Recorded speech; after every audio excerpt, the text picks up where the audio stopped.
করার পর সে একদিন লাভ লেটার দিছিল। আস্তে আস্তে জিনিসটা ফ্যামিলি সবাই জেনে ফেলছে। মাত্র 3 মাস ওর সাথে 3 মাস পরিচয়, 3 মাসের মধ্যেই প্রেম, ভালোবাসা, বিয়ে। তাছাড়া তো অনেক কিছু করে বিয়েটা হলো আর কি। আসলে ব্যাপারটা হচ্ছে মানে আমি তুমি কেন বলি না, ওরে আপনার কি করে বলি তুমি কেন বলি না। খাওয়া দাওয়া করে যখন রুমে গেছি তো আমি বলছি কি সমস্যা, কি হয়েছে। শুয়েছি, শোয়ার পরেই মানে হঠাৎ করে মানে এমন এক লাথি দিছে, লাথি দেওয়ার পরে একদম নিচে পড়ে গেছি আমি। তো আমি হঠাৎ করে আমি কি দোষ করলাম, তুমি এইভাবে লাথি দিলা। পরে সে আমাকে ঠাস ঠুস করে গালের মধ্যে চড় থাপ্পড়। আমি এই কথাটা বলছি, আমি বলছি যে তুমি যে হাতে আমাকে চড় দিছো আল্লাহ জানি এই হাতের শাস্তি দিই। তোমাকে যে হাত দিয়ে চড় দিছিল ওই হাতই 4টা ছিলি লাগছে।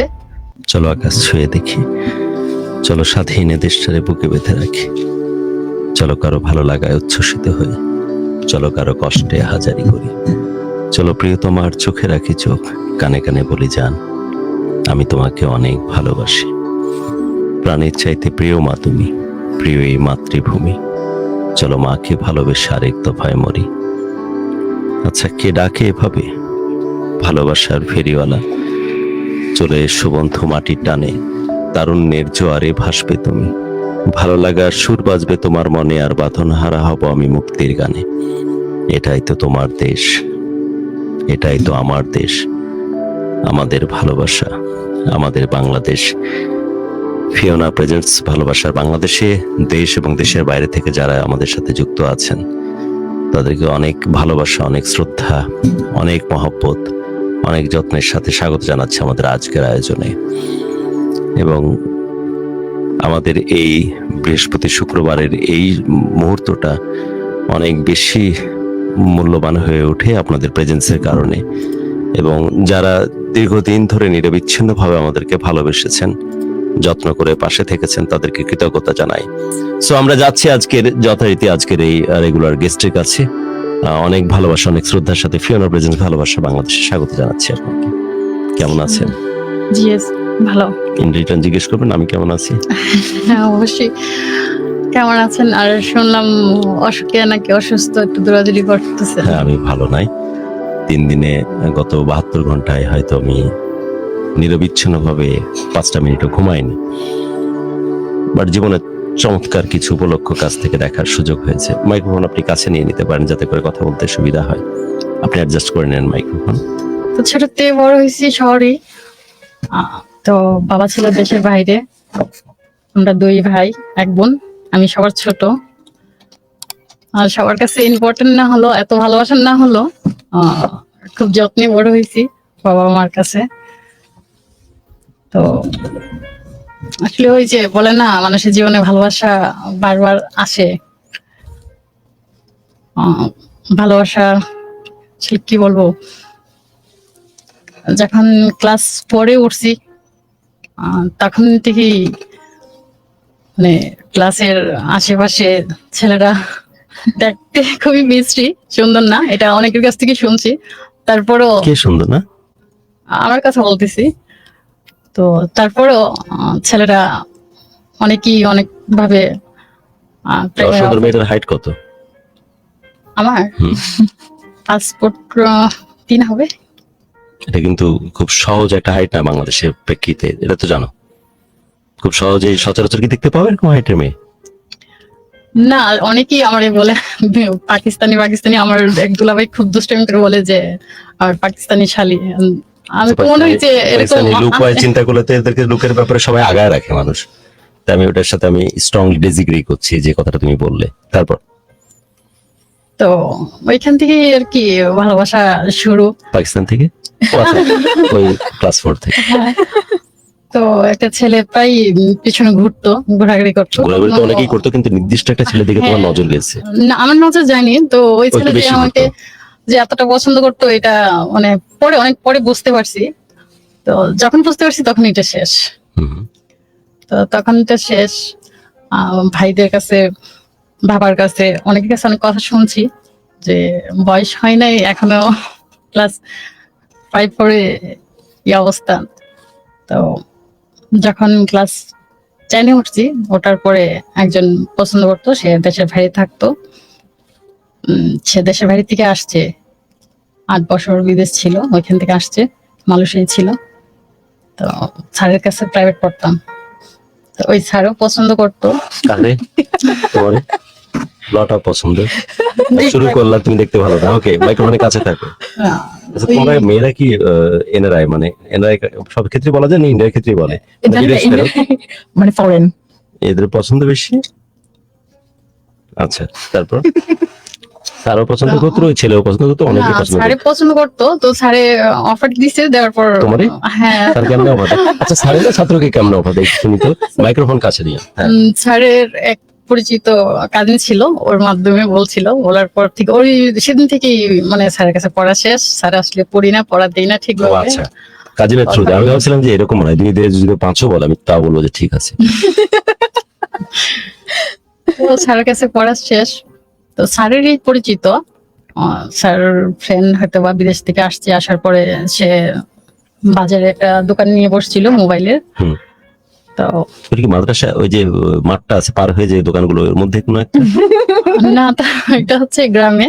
আচ্ছা, তো সে আসছে, আসার পরে তার বাড়ির সাইডই, মানে তার গ্রাম হচ্ছে বড় হরণ, হুম, রাউন্ডের বড় হরণ। তো সেখানে একটা দোকান দিয়ে বসলো। তো একদিন আমার দুলাভাইকে, আব্বা তখন দেশেই ছিল, তো আমার দুলাভাইকে ফোন দিতে গেছিলাম, দেওয়ার পর স্যার নাকি বলছে যে দেখতে পারেন কথা বলে। তো ওই থেকে শুরু আর কি। তো ওই থেকে শুরু কি তোমার বড় হন, ও তোমার প্রেমে পড়া? প্রেমে পড়া। তো আমি জানি না সে আমাকে পছন্দ করে। তো পছন্দ করার পর সে একদিন লাভ লেটার দিছিল, কি লিখছিল? অনেক ভালোবাসার কথা লিখছিল। মনে আছে তো কিছু? না, তেমন ভাবে মনে নেই। তো সে বেশিরভাগই ফুল গিফট করতো, চকলেট গিফট করতো। তো সে হুম। আমি তোমার সাথে ভাসতেছি। চিঠি শুনে কি মনে পড়লো জানিস? কি? কোন একটা মেয়ের লেখা চিঠি আমি কুটি কুটি করে ছিঁড়ে বাইরে ফেলেছি। হঠাৎ দেখে আমার বাবার দরজা বন্ধ, সারাদিনই বন্ধ, লিটারালি। সন্ধ্যার সময় ডাক দিয়ে, মানে কারোর পক্ষে সম্ভব এটা? সব চিঠি জোড়া লাগানো। এক্স্যাক্টলি। বলছে তো সিচুয়েশন এই, কারণ এরকমই থাকবি নাকি এখান থেকে বের হবি? তুই কি বুঝতে পারতেছি না? স্যার, একটা বর্ণ বাড়ায় বলতেছি না, কোনো মিথ্যা তথ্য না, কোনো মিথ্যা তথ্য না। প্রাপ্ত চিঠি, প্রথম ভালোবাসা কোনো চিঠি, কেউ চমৎকার হাতের লেখায় দারুণ ভাবে কাব্য করে একটা চিঠি লিখেছে। তো পড়েছি সারা রাত, বিভিন্ন আঙ্গিকে পড়ার পরে ওইটাকে আমি কুটি কুটি করে ছিঁড়ে ওয়ালের বাইরে ফেলেছি, যাতে করে দূরে ছড়িয়ে ছিটিয়ে যায়। সে নিজের অলক্ষ্যে কখনো এটা কালেক্ট করেছে, শুধু কালেক্ট করেনি, দরজা সারাদিন বন্ধ ছিল তার, ওইটাকে আবার কিভাবে কানেক্টেড করে আমাকে দেখাচ্ছে যে এটা হচ্ছে তোর সিচুয়েশন, তুই এমনই থাকবি না, এখান থেকে চেঞ্জ হবি। ও তোমার চিঠিতে মনে পড়লো। আর ফুল যে ধরনের গিফট করতো, গন্ধওয়ালা ফুল নাকি নর্মাল ফুল, কোন না, ফুল বেশি আছে? গন্ধওয়ালা মানে হাসনাহেনা? বিভিন্ন, হ্যাঁ বিভিন্ন থাকতো, গোলাপ, হাসনাহেনা, অনেক বকুল? ফুলই। না, বকুলটাতেই নাই। বকুলটা দেয়নি। তো দিত। তো সে মানে দেখা করার জন্য অনেক কিছু, স্যারের আমাকে একটা ছবি দিছিল, ওর ছবি দিছিল স্যার, দেখলাম, দেখার পর আমি কিছু বলি নাই। তো অনেকদিন ধরে বলতেছে প্রশ্ন উত্তর কেন দেয় না, আর সে তখন থেকেই মানে আমাদের গ্রামে আসা যাওয়া, গ্রাম আর ছাড়ে না। দেখে কেমন লাগছিল? ছিল মোটামুটি। হুম। তো সে আবার আমার চাচা ভাইদের সাথে মানে এমন একটা সম্পর্ক করছে। যাতে তোমার সাথে সহজে কমিউনিকেট করতে পারে। হ্যাঁ, যাক, তো প্রায় সময় আমার বেশিরভাগই আমাদের গ্রামে থাকতো, আসা যাওয়া, চাচারার সাথে কথা বলা, বেশিরভাগই গ্রামে থাকতো। প্রায় সারাদিনের মধ্যে মনে হয় খাওয়ার টাইমটাই সে বাড়িতে যেত। ফোকাস তোমার উপরে। তো আস্তে আস্তে জিনিসটা ফ্যামিলি সবাই জেনে ফেলছে, মাত্র 3 মাস তার সাথে প্রেমের সম্পর্ক, 3 মাস সবাই জেনে ফেলছে। সে জেনে ফেলার পর বিয়ের প্রস্তাব দিল, এটা নিয়ে অনেক ঝামেলা, অনেক কিছু হইলো। তো অনেক কিছু হয়েছে, অনেক কিছু হওয়ার পর গ্রামের সবাই, সর্দার, চেয়ারম্যান, মেম্বার সবাইকে বিয়ের জন্য ধরছে। অনেক ঝামেলা করে 3 মাসের মধ্যে আমাদের বিয়ে হয়েছে। তখন আবার বাবা দেশের বাইরে চলে গেছে, দেশে ছিল তখন, দেশের বাইরে চলে গেছে। যাওয়ার পরে জিনিসটা সবাই জানাশোনা হয়েছে। তো আব্বা তো এখানে একদমই না, দিবে না, ছেলের আর্থিক অবস্থা ভালো না, আর ছেলের তুলনায় মোটামুটি আমাদের আছে। তো ভাই বাবা চাচা কেউই রাজি না। পরে আমার এক চাচা আমাকে জিজ্ঞাসা করছে এমন এমন কথা, কেউ তো রাজি না, এখন কি করা? তোমার চাচিকে বললাম দেখেন রাজি করান, রাজি না যেহেতু রাজি করান। পরে ছেলের সাথে কি যোগাযোগ হচ্ছে তোমার? হ্যাঁ যোগাযোগ, মানে দেখাও করছো তোমরা বাইরে গিয়ে? বাইরে কোথাও না, সে আমার চিঠি দেওয়া আছে? হ্যাঁ চিঠি চিঠি দেওয়া। জবাব তো দিচ্ছ, তুমিও তো চিঠি দিচ্ছ না? হ্যাঁ ও ফুল দিচ্ছে, তুমি কি দিচ্ছ? আমিও ফুল দিছি। নাকি ময়ূরের পাখা? তুমি ফুল দিয়েছো? হ্যাঁ ফুল দেওয়া হয়েছে। তো বাবা যখন চলে গেছে, যাওয়ার পরে যখন সবাই জানাজানি হয়েছে, হওয়ার পর তো এখন মানে সে বিয়ে করবে, যে কোনো অবস্থায় বিয়ে করতেই হবে। এগুলো নিয়ে অনেক ঝামেলা গেছে বাড়ির মধ্যে, খাওয়া দাওয়া বন্ধ, সবাইকে তার ফ্যামিলিটা। ওখানে তোমাদের দেখা হয়নি অফিসিয়ালি ডেট বলতে যেটা হয়? না ওইভাবে বাইরে গিয়ে কোথাও দেখা হয়নি, তবে এমনি আমাদের দেখছো? হ্যাঁ গ্রামে প্রায় আসে। তুমি আবার বারান্দায় দাঁড়ালে বা হুম, পায়ে হেঁটে বাইরে গেলে ও হুম। দেখতেছো পাশে আবার আছে। আমাদের বাড়ির পিছনে অনেক জমি, ধান। ওইখানে একটু হাঁটতে হাঁটতে গেলে মিচকে ধান হাসলে ও না, একটু হাসি রাতের দিল। বেলায় আসছে। রাতেও? আচ্ছা।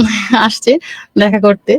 তো 3 মাসের মধ্যে তেমন দেখা হয়নি, একবার দুবার দেখা হয়েছে। এর মধ্যেই সে খুবই মানে বিয়ে করবে, দিতেই হবে। রাতের বেলা দেখা করতে আসতো? রাতে বলতে সন্ধ্যায় সন্ধ্যার পর হাঁটতে পর? আসতো। চাঁদনি রাত সন্ধ্যায় হাঁটে হেঁটে আসছে, তুমি বাঁশবাগানে একটু ঘুরে আসি নাম করে তুমিও গেছো, রাইট? এভাবে দেখা হলো। মানে আমি কেন? প্রায় হাঁটা পছন্দ করি, হাঁটা পছন্দ। ওখানে প্রায় সবসময় রাতের বেলা হাঁটতাম, হাঁটাহাঁটি করতাম। যখন এটা জানাজানি হয়েছে তখন ওখানে হাঁটাও Control. বন্ধ। আমি যেখানে যাই এখানে চেক দেওয়া হয়, কোথায় যেতেছি, কি করতেছি, কার সাথে কথা বলি, বা কেউ যদি আমার সাথে এসে কথা বলতে চায় তখনও দাঁড়িয়ে থাকে, আমার একদম পাহারাদারের মতো।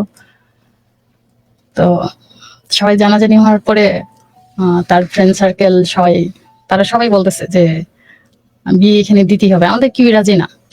বলছি বিয়ে এখানে দিতেই হবে, মানুষ তো রাতের বেলা ভাগে নিয়ে, আমরা দিনের বেলা ভাগে নিয়ে যাব বিয়ে যদি এখানে না হয়। তো এরকম করে আব্বাকে, আমার এক দাদা ছিল উনিও অনেক বুঝাইছে। লাস্ট আমার এক চাচা ছিল, উনি মানে আমার আপন কোন চাচা নাই, আব্বার চাচা তো ভাই, বাবা আমার, উনি শুধু একাই। তো ওই চাচা লাস্ট আমার পাও পর্যন্ত ধরছে যে তুমি এটা না করে দো, এখানে বিয়ে কখনো হবে না। উনি নাকি ওর কাছে নাকি চ্যালেঞ্জ করছে, প্লিজ মাইক্রোফোনটা কাছে নিয়ে নাও একদম।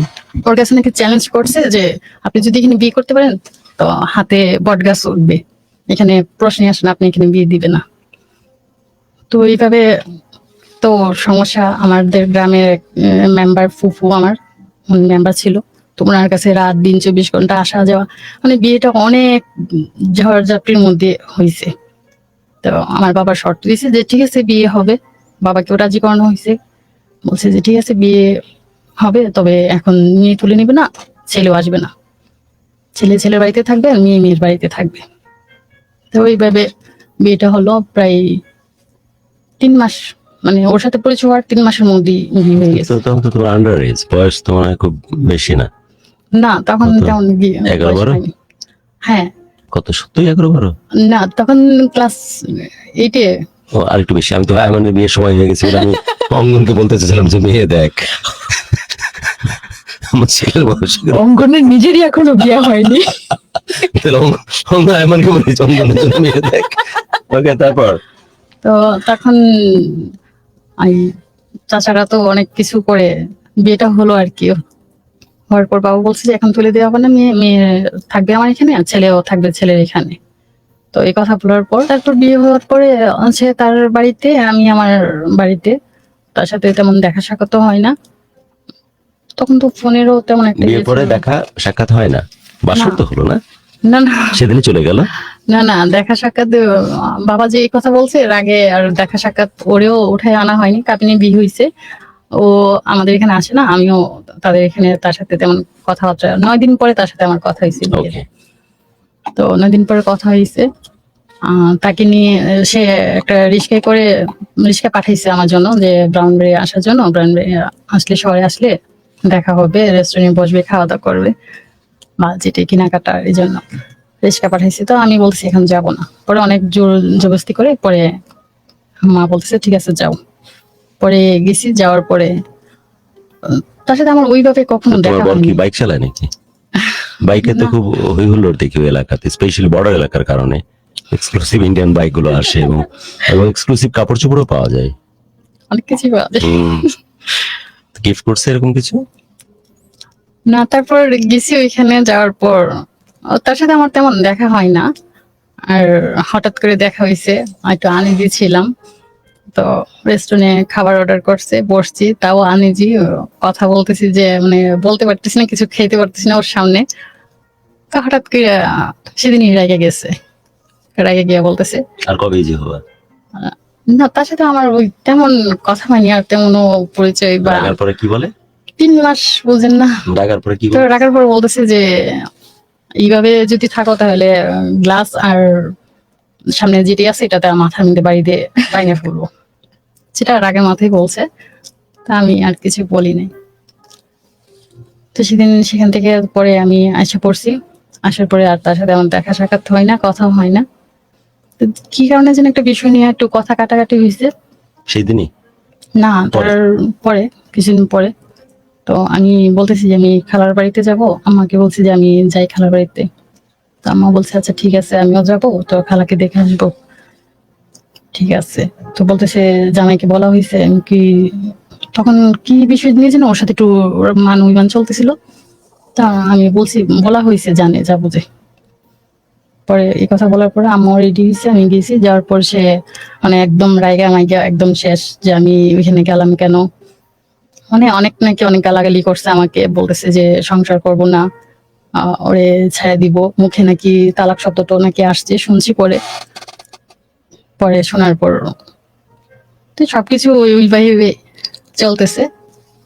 পরে তাকেও সবাই খারাপ বলতেছে যে বিয়ে হয়েছে, মেয়েও তুলে নিতেছে না, ছেলেও তুলে আনতেছে না, তো এটা কেমন। শ্বশুর শাশুড়ি সবাই আসা যাওয়া, সবাই যখন খারাপ বলতেছে তখন আব্বাকে বলছে, বলার পর বলছে আচ্ছা ঠিক আছে, কাজ করো, জামাইকে দাওয়াত দাও, দিয়ে সবাইকে দিয়ে নিয়ে আসো। পরে যখন আমি আসবো দেশে তখন অনুষ্ঠান কইরা মেয়েকে কিভাবে তুলে দেওয়া যায় এটা পরেরটা করে দেবো, মেয়ে এখন যাওয়ার দরকার নেই, জামাই আসো।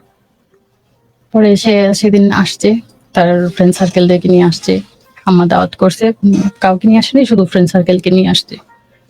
তো আবার তার আবার শুনছি বাড়িতে তখন কারোর সাথে সেই সম্পর্ক ভালো না, মা বাবার সাথে ভাই বোনদের সাথে কারোর সাথে এত একটা সম্পর্ক ভালো না। পরে শুনতে পারছি যে তাদের ফ্যামিলিগত কিছু বিষয় নিয়ে সম্পর্ক কারোর সাথে ভালো না। তো সে আসছে, তার ফ্রেন্ড সার্কেল নিয়ে আসছে। তো সেদিন আসার পর আমার সাথে রাগারাগি, কথা বলেন না। সেদিনের রাগাটাগিটা হচ্ছে অনেক রাগ ডেকে ওর। সেদিনের রাগারাগিটা হচ্ছে মানে আমি তুমি কেন বলি না, হুম। ওরে আপনি আপনি করে বলি, তুমি কেন বলি না। ওর সাথে 3 মাস পরিচয়, 3 মাসের মধ্যেই প্রেম ভালোবাসা বিয়েও, তো তারে আমি তুমি কেন বলি না, এটা নিয়ে অনেক রাগারাগি হয়েছে, অনেক কিছু হয়েছে। হওয়ার পরে পরে আমার এক দাদি ছিল, চাচা দাদি, উনি অনেক বুঝাইছে, বুঝাই টুঝে মানে হুট করে কিছু হলে রেগে যা। রাগে কখন গ্লাস ভাঙতে চায়, হম। এরকম আর কি, ক্ষোভ থাকেই সবসময়। পরে বিয়ের পরে এখন সে মোবাইলের বিজনেস, মোবাইলের বলতে সে ওই তখন গ্রামে, তো গ্রামের বাজারে দোকান দিছে, ফোন আসলে দেশের বাইরে থেকে ফোন আসে, ফোন আসলে এগুলাতে মানে যারা কথা বলে দেশের বাইরে, বা মোবাইল গ্রামে গ্রামে মানুষের বাড়ি বাড়ি নিয়ে যায়। তো এগুলা সবাই সমালোচনা আলোচনা যে মেয়ে জামাই মানুষের বাড়ি বাড়ি মোবাইল নিয়ে দৌড়াদৌড়ি করে, ফোন আসে, জিনিসটা কেমন দেখায়। পরে আমি বলছি দেশের বাইরে যাওয়ার জন্য, সে দেশের বাইরে যাবে না, 8 বছর বিদেশ করে আসছে, কিছুই করতে পারিনি 8 বছরে, সে আর বিদেশ যাবে না। তো বলতেছে বিজনেস টিজনেস তার খুব শখ, দোকান দেওয়ার। পরে আমাদের এখানে আম্মাকে বলছি, বলার পরে আম্মা বলছে আচ্ছা ঠিক আছে, বাবারে দেখো। আম্মা সবসময় ওরে বাবা বলে, এখনো বাবা বলে এটাকে। তো বলছে ঠিক আছে, বাবারে দেখো, বলো বিজনেস কোথায় দেওয়ার জন্য, বা কোথায় দিলে ভালো হবে, কিভাবে দিলে ভালো হবে। তা সে বলতেছে বৈরব নাকি নতুন মার্কেট হইতেছে, ছবি শপিং, তো ওইখানে দোকান দিবে। তা আমিও গেলাম, আম্মাও গেলাম, আমরা সবাই গেলাম। দেখা ওইখানে গিয়ে দোকান সে চয়েস করলো, দেখলো। তো বলতেছে যে সেখানে আমি বিজনেস করব। পরে আম্মা ওইখান থেকে 2.5 লাখ টাকা ওকে দিছি বিজনেস করার জন্য, যে 2.5 লাখ টাকা দিয়ে আপনি আপাতত এখন বিজনেস করেন। আর তারও কিছু ছিল, মোবাইলের ইয়া ছিল, এগুলা বিক্রি করে অনেক ইয়া করে ভাড়া রাখা হয়েছে। তো বিজনেস দিল, তারপর বলতেছে যে সে বাসা নিবে ভৈরবে, ভৈরবে বাসা নিবে। আবার আমার চাচিরা শুনছি শুনে বলতেছে যে বিয়ে হয়েছে, বছর হয় নাই, এখন এই বাসা নিয়ে বৈরব চলে যাবা, জিনিসটা কেমন লাগে, শাশুড়ির সাথে তেমন সংসার করা হয়নি। তো ওই বিষয়টা ওরে বলছি, বলার পর তখন ওরা রেগে গেছে। শুধু আগে তখন ও রেগে গেছে, বলতেছে আমি ওইখানে থাকবো, চলবো, ওইখানে খাওয়া দাওয়া, ওইখানে থাকা, বাসা ভাড়া তো এমনিতেই আমার খরচ যাবে, তো তুমি ওইখানে থাকলা আমার সাথে, তাই কি কথা, কে কি কইছে না কইছে। আমি কি না, চাচিরা তো বলতেছে যদি আবার 2 দিন পরে আইসা কোন নাকি এটা কেমন দেখায়, বিজনেস হইতে না হইতে লাভ লসের কোনো খবর নেই, বাসা নিয়ে নিয়েছে, কইছে এটা পরে দেখা যাবে, এখন আমার ওইখানে থাকা খাওয়ার সমস্যা হয়েছে, তুমি এখানে আইসা করো। তো তার সাথে আসছি, আইসা বাসা দেখছি। এর মধ্যে মানে আমাদের এখানে আসছে গেছে, বৈরব বিজনেস নেওয়ার পরে আসছে গেছে না, এটা হচ্ছে আগের কথা। আসছে গেছে, যাওয়ার পরে মানে হুট কিছুতে কিছু রেগে যা, রাগটা সবসময় থাকে। কি অল্পতেই মানে ওর কথা মর্জি মতো না হলি মেজাজ। এমনও গেছে একদিন, আমি তখন বৈরবের দোকানে কাজ করতেছি, হুম। তো আমি গেছি ওর সাথে। ও বলতেছে যে সকালে ট্রেনে বৈরব যেতে হবে, তো গ্রাম থেকে তো যাওয়া সম্ভব না, আমার আবার নানা বাড়ি হচ্ছে ব্রাহ্মণবাড়িয়া কাজীপাড়া। তো বলতেছে যে মামার বাসায় যাই, ওইখান থেকে সকাল ভোরে ট্রেনে চলে যাব। বললাম যে ঠিক আছে। পরে মামার বাড়িতে গেলাম, গিয়ে দেখি যে মামা মাম্মি তারা রেডি হচ্ছে, ইয়াতে যাবে, বিয়ের অনুষ্ঠানে যাবে। তো বিয়ের অনুষ্ঠানে যাবে, আমাদেরকে দেখে বলতেছে যাবে না। তো আমি বলতেছি যে যাবেন না কেন, আমাদের দেখে যাবেন, আমরা আছি, আপনারা যান বিয়ের অনুষ্ঠান। না, জামাই আসছে, তুমি আসছো, কেমন দেখে যাবো না। তো তারা একদম রেডি, কাপড় টাপড় পরে একদম রেডি বেরিয়ে যাবে। আমি বলছি না, যান। অনেক রিকোয়েস্ট করার পর বলছি তাহলে তোমরাও আসো সাথে। আমি কি না, এটা কেমন দেখায়, আপনারা বিয়েতে যাবেন, আমরা যাবো, না তুমিও আসো সাথে। পরে বলতেছে যে তুমি যাও, আমি খেলা দেখি, শুয়ে শুয়ে খেলা দেখি, তুমি যাও। আমি কি এটা কেমন দেখায়, যা আরেকজনের বিয়ের অনুষ্ঠান, তারা যেতেছে আমি যাবো। আমি বলতেছে সমস্যা নাই, আমাদের নিজের লোকই, কিছু হবে না, তুমি আসো। পরে অনেক রিকোয়েস্টের পরে গেলাম, সে খেলা দেখতেছে। দেখার পর আমি এখানে গেছি, তখন বৈরব দোকানে কাজ চলতেছে শুধু, দোকান বাসাটা দোকান টোকান নেই। তো গেছি, যাওয়ার পর আমি বারবার মামনিকে বলতেছি যে মামনি আসেন না, চলে যাই চলে যাই। এখন গায়ের হলুদ অনুষ্ঠানে গেছে, অনুষ্ঠান না শেষ করে তো আর আসা সম্ভব না। তারপর আমি মামানিকে অনেক বলতেছি যে মামনি আসেন না, চলে যাই চলে যাই, অনেক রিকোয়েস্ট করতেছি। পরে বলতেছে আচ্ছা ঠিক আছে, অনুষ্ঠানটা একটু ইয়ে করে আমরা চলে যাব। পরে আসছি, আসার পরে দেখি যে শুয়ে শুয়ে খেলা দেখতেছে। দেখার পর আসছি, বসছি, দেখি বারবার মানে খুবই বারবার কেমন যেন একটা মেজাজি মেজাজি। তো আমি মামানিরার সামনে লজ্জা শোনা রেখে আমি বারবার ওর গায়ের সাথে শরীর লাগাইতেছি, বসতেছি ওর সাথে, মানে অভিমান ভাঙার চেষ্টা হ্যাঁ করতেছে। কথা বলতেছি, মানে ও খুবই বারবার বারবার। খেলা টেলা দেখে খাওয়া দাওয়া করে যখন রুমে গেছি, তো আমি বলছি কি সমস্যা, কি হয়েছে। শুয়েছি, শোয়ার পরেই মানে হঠাৎ করে মানে এমন এক লাথি দিছে, লাথি আগে দেওয়ার তোমাকে? পর একদম নিচে পড়ে গেছি আমি।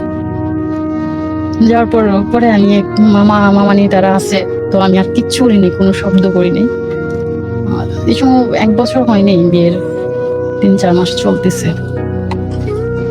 তো আমি হঠাৎ করে আমি কি দোষ করলাম, তুমি এইভাবে লাথি দিলা, পরে মানে এত জোরে লাথি মারছে যে নিচে হ্যাঁ, পড়ে গেছে নিচে একদম। পড়ে গেছি। আমি একটু মিথ্যা কথা, আর এখানে মিথ্যা কথা বলতে আমি আসি নাই। আমি নিচে পড়ে গেছি। যাওয়ার পর সে আমাকে ঠাস ঠুস করে গালের মধ্যে চড় থাপ্পড়। পরে আমি বললাম আমি তো কোনো দোষ করছি না, তো তুমি আমার এইভাবে চড় থাপ্পড়। পরে আমি এই কথাটা বলছি, আমি বলছি যে তুমি যে হাতে আমাকে চড় দিছো, আল্লাহ জানি এই হাতের শাস্তি দিই। দিয়ে আমি মামা, এতটুকুই বলছো? হ্যাঁ এতটুকুই বলে আমি চুপ করে শুয়ে আছি। শুয়ে থাকার পরে সে বারবার কিসের জন্য এরকম করছে, কেন করছে, আমাকে কিছুই বলেনি। আমিও আর কোনো কিছু জিজ্ঞাসা করিনি। আমি বুঝতে পারছি হয়তো বা ওইখানে গেছি, আসি নাই, এই জন্য আমি আর কিছু জিজ্ঞাসা করছি না। সকালে উঠে একদম তাড়াহুড়া, সে চলে যাবে। তো মামানি বলতেছে যে নাস্তা করে যেন কর, না আমি ট্রেন পাবো না, চলে যাবো, নাস্তা করবো, নাস্তা বাইরে করবো। সে আমাকে ভাড়াটা পর্যন্ত দিয়ে যায়নি যে আমি পরে যে বাড়িতে যাব। চলে গেছে।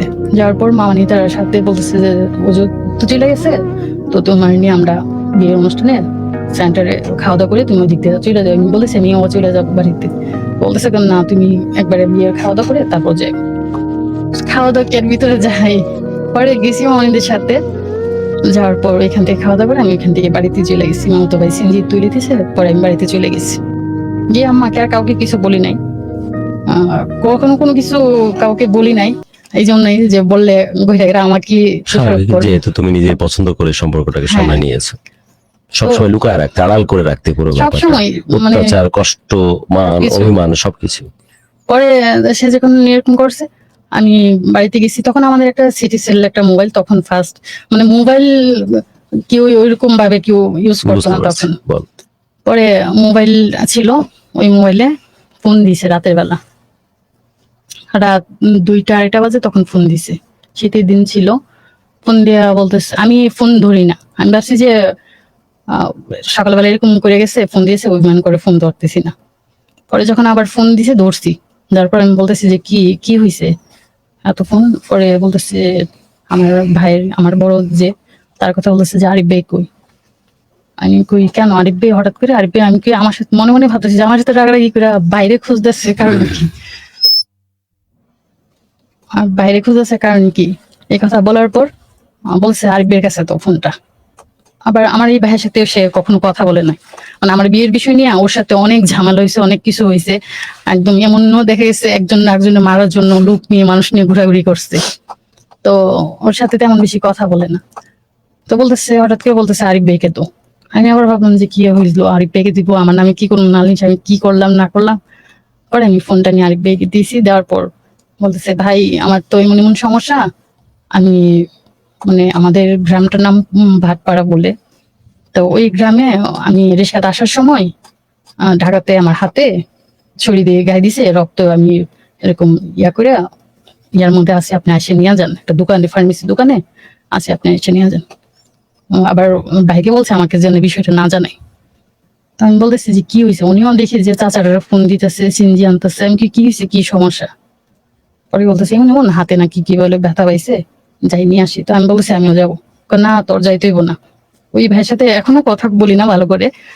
তো বলছে না তোর যাইতে হইব না, তুই বাসায় থাক, আর নিয়ে আসতেছি। আর নিয়ে আসতে আমি কি এমন কি হয়েছে যে নিয়ে আসতে হইতেছে, কি সমস্যা। পরে আসছে, নিয়ে আসছে, ওরে নিয়ে আসার পরে দেখি যে হাতের মধ্যে যে হাত দিয়ে চড় দিছিল, ওই হাতই 4টা ছিলি লাগছে। পরে আসার সময় ওর মা বাবাকে, তাদের গ্রাম পার হয়ে তারপর আমাদের গ্রাম, ওকে। তো তার মা বাবাকে জানালাম, সকালে আসলো, সবাই কান্নাকাটি। সে শুয়ে রয়েছে, হাত তো আর সোজা করতে পারে না, সকালবেলা হাত সোজা করতে পারে না, হাত বেঁকায় আসতেছে। বলো না তো যে ইচ্ছা হাতে জন্ম ছিল থেকে এই পরিস্থিতি। সেটা আমার বলতে হয়নি, সে বলছে। কি কয়? তো ওইখান থেকে আসছে, আসার পরে আম্মা তাকে ব্রাউন্ডে নিয়ে আসছে, হাতে যে শিলি দিছে, শিলি হাত সোজা করতে পারতেছে না, ব্যথায় অস্থির। ব্রাউন্ডে নিয়ে আসছে, ব্রাউন্ডা হসপিটালে আনার পর বলতেছে 4টা রক কাইটা গেছে হাতের। ভালোবাসার বাংলাদেশ।